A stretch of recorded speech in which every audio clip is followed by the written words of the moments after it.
예, 지금 자, 우리가 앞에서 해시 그래서 샀는데 이 해싱이라는 자료 구조 기법이 있어요. 어떻게 설명을 해야 여러분들한테 자, 이걸 봅시다.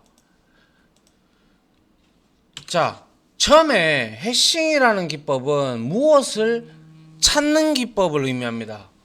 무엇을 찾는 기법이고 해싱 알고리즘이라고도 하고요. 그래서 우리가 볼 때 예를 들어서 이 간호사가 있는데 여기에 수많은 이런 차트들이 있어요. 그죠? 예, 맞잖아요. 그죠?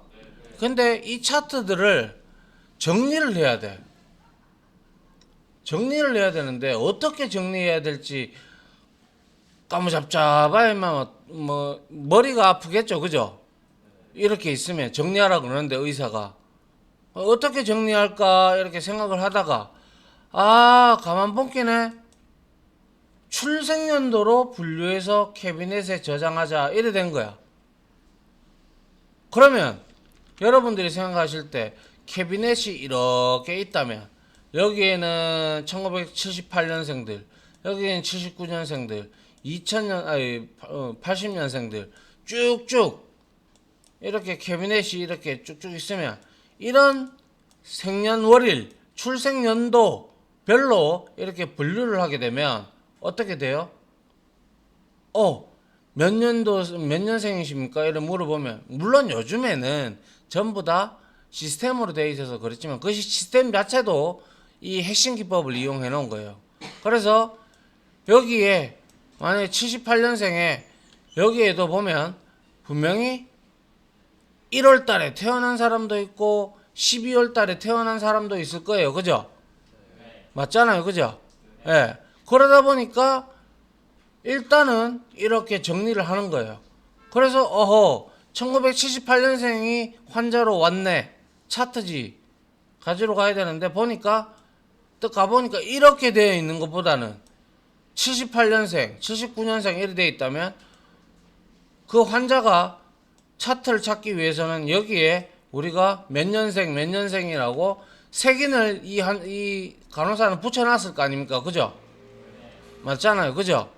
그러면 정리를 이렇게 해두면 훨씬 찾기가 편리하죠. 그죠? 예. 이게 1차적으로 해싱 기법의 첫 번째 기법이고요. 그리고 나서 이렇게 나눈단 말이죠.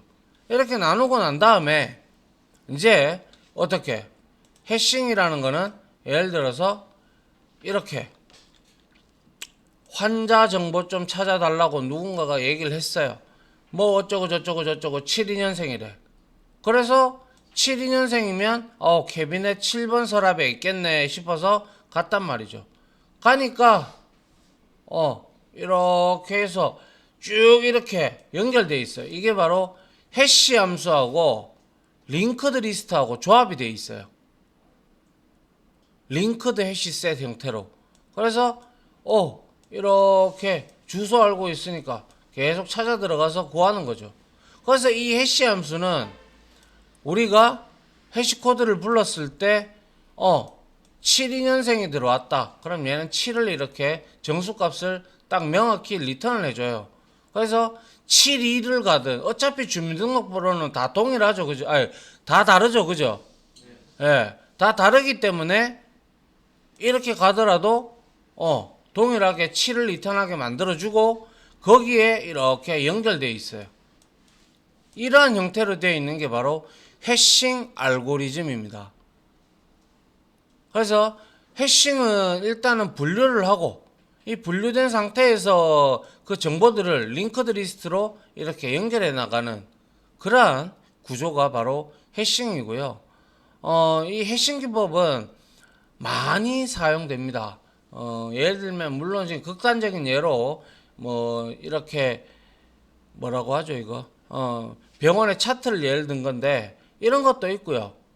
아니면 우리가 영어 사전이나 이런 것들도 전부 다 해싱 기법으로 이제 저장이 되어 있는 경우가 허다하게 많습니다. 왜냐? 내가 ABC 뭐 애니멀, 엔트 뭐 이렇게 하더라도 얘는 결국에는 A를 리턴해 줄 거 아닙니까? 그죠? 맞잖아요. 그죠? 그럼 거기서 쭉쭉 연결이 돼 있어요. 그래서 이 해싱 기법이 좋을 수도 있지만 이게 상대적으로 보게 되면 만약에 70년대생이 이렇게 굉장히 많은 데이터로 링크드 리스트로 이렇게 만들어져 있다면 이 찾는 시간, 탐색은 순차적으로 탐색하는 시간은 얘가 어레이 리스트보다 벡터보다 낮아요. 순서 기법이 안 좋아요, 별로. 그래서 뭐라고 얘기해야 될까?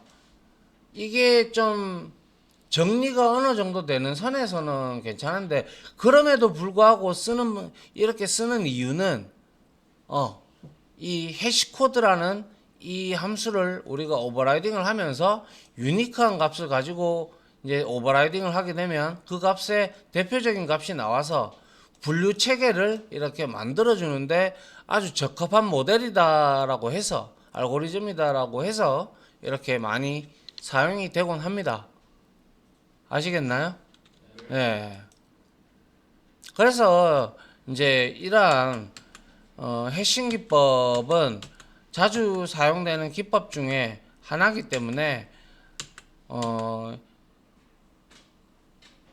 여기에 이렇게 보시면 다시 한 번 더 보시면 해시 테이블에 저장되는 데이터를 가져오는 과정인데요. 일단은 키 값을 던져주죠. 키 값을 해시 테이블이 해시 맵에 9버전이라고 있어요. 얘도 역시 이렇게 되어 있어요. 해시 테이블도. 그래서 키 값을 이렇게 던져줬어요. 키만 알고 있으면 우리는 밸류 값을 찾는 거는 get이라는 메서드로 쉽게 찾을 수가 있어요. 그래서 이렇게 값을 이렇게 넣어주면 여기서는 해시코드를 리턴을 해주고 그 다음에 7이라는 리턴 값을 이렇게 받죠.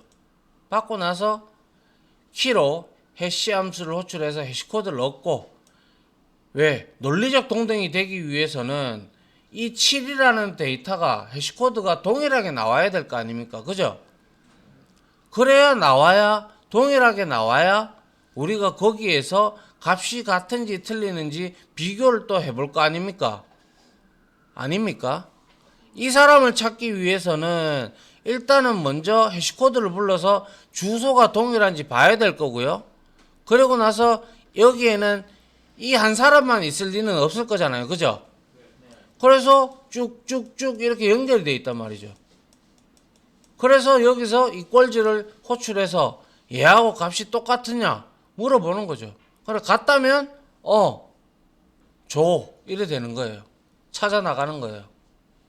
그래서 해시코드는 해시 함수의 반환 값에 대응하는 링크드 리스트 배열에서 찾는다. 말은 잘못됐고요. 이건 링크드 리스트 배열보다는 그냥 링크드 리스트예요. 그래서 링크드 리스트에서 키와 일치하는 데이터 요거를 이제 먼저 크게 분류를 치고 들어가서 여기에서 동등한 값을 찾는다는 거죠. 이게 해시 시리즈들이라는 거죠. 그래서 해시 함수는 같은 키에 항상 같은 해시코드를 반환해야 한다. 서로 다른 키일지라도 같은 값의 해시코드를 반환할 수도 있다. 이렇게 되면 혼란만 붙이기고요. 결과론적으로 내가 여기에 이 값을 찾기 위해서는 이제 거치는 과정이 해시코드를 불러서 해시코드를 동일하게 1차적으로 같다면 50% 같아. 됐어. 오케이. 7번으로 들어가요. 그럼 7번으로 들어가면 7번에 쭉 연결이 돼 있으면 여기서 이제 이퀄즈 메서드를 오버라이딩을 쳐놨기 때문에 그것도 역시 이제 값이 같은지 비교를 하겠죠. 그러면 이제 이 사람이 여기에 있구나 라고 해서 시스템이 이 정보를 가지고 와서 그 사람에 대한 차트 이러한 것들을 쭉 보여주는 과정이 바로 해싱 기법입니다. 해싱. 알겠습니까? 네. 어렵죠? 예? 별로 안 어렵거든요. 자, 좀 쉬었다가 요거에 대해서 이제 우리 요까지 해시 함수까지만 보면 뭐 그렇게 어려운 오브젝트 클래스에서 그게 어려운 내용은 없어요. 요까지만 일단은 하고 다음 시간에 예제를 좀 쳐보도록 합시다. 알겠죠? 네.